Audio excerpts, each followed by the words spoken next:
एक डिबेट में पैगंबर मोहम्मद पर विवादित बयान, फिर अंतर्राष्ट्रीय दखल, आगे बीजेपी का अपनी प्रवक्ता पर एक्शन में। रविवार से एक वर्ग अपनी जीत और उत्सव, दूसरी तरफ हिंदुवादी लोग अपनी हार और हताशा देखने लगे। विवाद में जन्म लेती यही जीत हार की सोच क्या ज्यादा घातक है?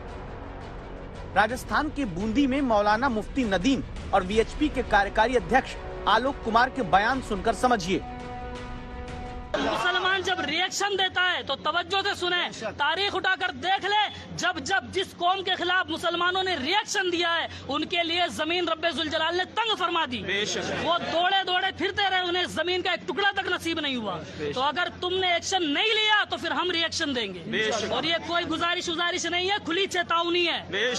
पूरी दुनिया का मुसलमान उठेगा, हिंदुस्तान का मुसलमान उठेगा, बूंदी शहर का मुसलमान उठेगा और अपने आका की नामूस के जो शान में गुस्ताखी की है उसका बदला हम लेना जानते हैं। पूरे देश में जुलूस निकाले जा रहे हैं, वातावरण को गरमाया जा रहा है और भाषणों में कहा जा रहा है कि जो नबी के बारे में बोलेगा उसकी जबान काट लेंगे, आंख उठाएगा आंख फोड़ देंगे, गर्दन उठाएगा गर्दन काट लेंगे।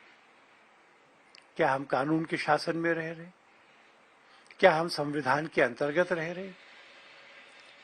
इसकी जरूरत क्या थी? और अगर ये होगा और इसकी प्रतिक्रिया हुई तो देश के लिए कितना खतरनाक होगा। एक वर्ग का एक्शन, दूसरे का रिएक्शन, तो नुकसान किसका?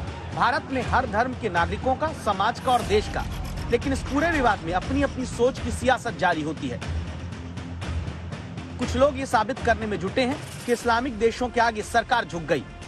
कभी ऐसा नहीं हुआ कि देश के एम्बेसडर्स को कंट्रीज बुलाकर कह रहे हैं कि आपने गलत कहा, डिमांड्स दे रहे हैं कि आप माफी चाहिए, आप माफी चाहिए। ईरान के फॉरेन मिनिस्टर आइंदा हफ्ते आने वाले हैं। ईरान हमारे देश के एम्बेसडर को बुलाकर बोलता है कि आपने प्रॉफेट मोहम्मद सल्लल्लाहु अलैहि वसल्लम की इंसल्ट की है, माफी चाहिए। वाइस प्रेसिडेंट खतर में है, उनकी खतर मौजूदगी में एम्बेसडर को बुलाकर कहा जाता है कि इतनी बड़ी बेइज्जती भारत की। बड़ी तकलीफ है वो ये है कि भारत सरकार अरब दुनिया के दबाव में ये कदम उठा रही है। अगर ये कदम अपने आप उठा लिया होता तो शायद अरब वर्ल्ड को बोलने की जरूरत नहीं पड़ती। और आज पहली बार ऐसा हो रहा है कि बाहरी दुनिया के दबाव में भारत सरकार काम कर रही है। ये एक गलत मिसाल है और भविष्य के अंदर हम पे जो भी दबाव डालेगा हम उसके दबाव में झुक जाएंगे। कुछ लोग इस्लामिक देशों की दखल पर सवाल उठाने की जगह मानो अपनी ताकत बताना चाह रहे हैं। अगर ये गल्फ कंट्रीज में इंडियंस के खिलाफ हॉस्टिलिटी बढ़ जाएगी तो क्या होगा? अगर ये लोग हॉस्टिलिटी शुरू कर देंगे और हेट वायलेंस वहां पर शुरू हो जाएगा इंडियंस के ऊपर, तो कौन जिम्मेदार है? प्रधानमंत्री जी बताइए। और देश को 55% रेमिटेंस यही कंट्रीज से आता है जिसका मैंने भी नाम लिया। क्या कर रहे हैं? कौन सी फॉरेन पॉलिसी है प्रधानमंत्री जी आपकी? 56 इंच की सीना की फॉरेन पॉलिसी। लाखों की संख्या में नहीं बल्कि करोड़ों की संख्या में भारतीय काम करते हैं। वहाँ उनका रोजगार है, उनकी रोटी रोजी का सवाल है। और उसके अलावा जो हमारा उनके साथ बिजनेस ट्रांजैक्शन है वो सारी चीज़ें हैं। उसका हम पेट्रोल लेते हैं उनसे। आज सबसे ज़्यादा हम पेट्रोल अरब देश से लेते हैं। तो ये तमाम चीज़ें हैं, इनको देखते हुए हम लोगों को ऐसा कोई कदम नहीं उठाना चाहिए जिससे हम उन देशों को नाराज़ करें। असदुद्दीन ओवैसी और कांग्रेस नेताओं के बयान के बाद सिर्फ एक सिरे से ये मान लेना कि इस्लामिक देशों के दबाव में ही कार्रवाई हुई, क्या कहना ये पूरी तरह सही है? क्या अरब के देशों ने सिर्फ इसलिए रिएक्शन दिया क्योंकि उन्हें अपने यहाँ की मुस्लिम राजनीति को साधना था? क्या नुपुर शर्मा पर कार्रवाई ना होती तो अरब देशों के कारण आर्थिक रिश्ते तक भारत के बिगड़ सकते थे? इन दो बेहद अहम सवालों का जवाब आज तक संवाददाता ने पूर्व राजनयिक अनिल ट्रिग्नोएप से समझा है। मुझे नहीं लगता ऐसा होगा, क्योंकि देखिए दो चीजें हैं। उनको भी ये जानते हैं कि जिस तरह की सिचुएशन इस वक्त रशिया यूक्रेन वॉर के बाद हुई है कि भारत से जो सप्लाईज हैं वो काफी बढ़ी हैं और बढ़ेंगी। कतार का जब ब्लॉकेट हुआ था सऊदी अरेबिया और उन सब कंट्रीज ने 2017 में, तो भारत से एक ही साल में ट्रेड बढ़ा था करीब करीब 82-83%। कतार हमारा लार्जेस्ट गैस सप्लायर है।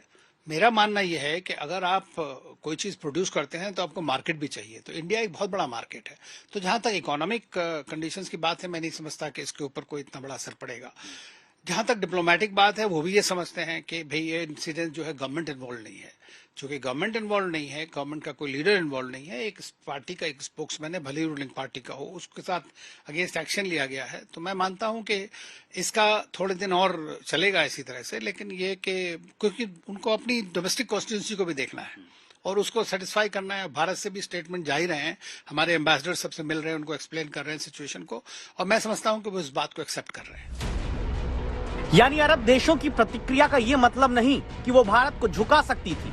फिर जब नुपुर शर्मा के खिलाफ बीजेपी की तरफ से कार्रवाई करके न्याय की राह पर कदम बढ़ते हैं, तो क्यों ओवैसी से हार जीत से जोड़ते हैं?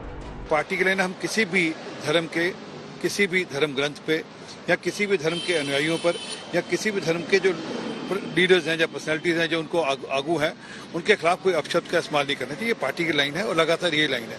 हमारे यहाँ तो कहा जाता है कि अव्वल अल्लाह नूर पाया कुदरत सब बनते, एक नूर ते सब जग उपजा, कौन भले कौन बनते। तो हमारी लाइन तो ये है, स्पष्ट है। उस पर कभी कभी कोई लाइन क्रॉस हो जाए तो उसकी चिंता पार्टी करती है कि हमारी फॉरेन पॉलिसी टैटर्स में है और हमारी बेइज्जती पूरे विश्व में हो रही है। अमेरिका ने रिपोर्ट पेश कर दी अपनी रिलीजियस फ्रीडम की। कंट्री ऑफ कंसर्न में 3 साल से भारत आ रहा है। कौन सी फॉरेन पॉलिसी बताइए आपकी? सब कह रहे हैं, मगर आप रुकना नहीं चाहते देश के प्रधानमंत्री। अब ऐसी स्थिति बन चुकी है जहां अरब देशों की भारत में दिए गए एक बयान पर प्रतिक्रिया के बाद एक वर्ग के उत्साह में दूसरा वर्ग हताशा जाहिर करने लगा है।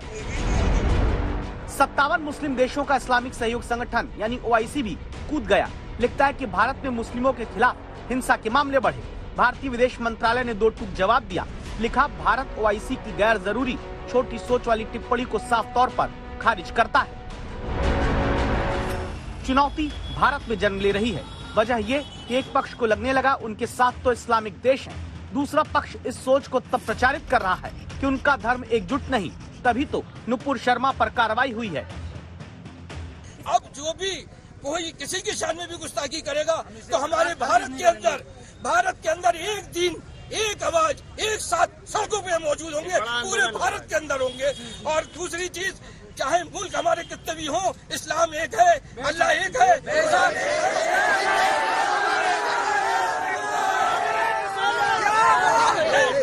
अगर भारत के अंदर गुस्ताखी होगी तो दुनिया के हर देश के अंदर गुस्ताखी मानी जाएगी। हिंदू समाज को भी करना पड़ेगा, क्योंकि 100 करोड़ लोग हिंदुस्तानी वोट देते भारतीय जनता पार्टी को, तब जाकर के देश के प्रधानमंत्री को चुनते हैं, उत्तर प्रदेश के योगी को बनाते हैं।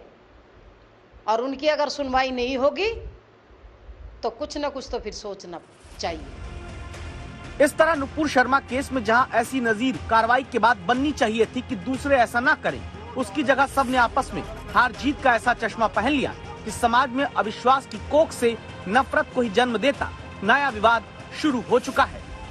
संजय शर्मा के साथ आशुतोष मिश्रा, दिल्ली आज तक।